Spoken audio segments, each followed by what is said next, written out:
Here are some considerations you should make when selecting a fall protection harness. Firstly, you must consider the environment in which you're working.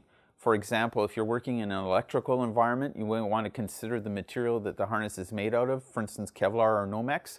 If you're working in a construction environment, it may be helpful to have a belt integrated with your harness so you can carry tools, etc.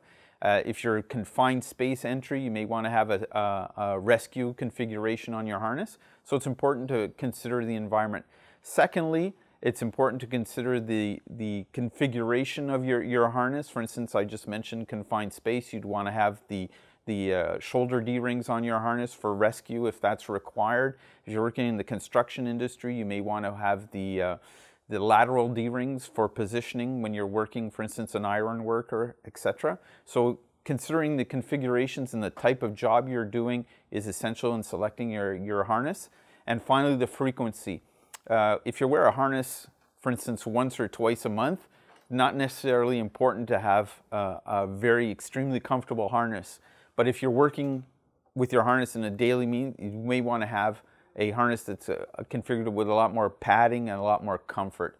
So essentially, those are the considerations I would have when selecting a fall protection harness.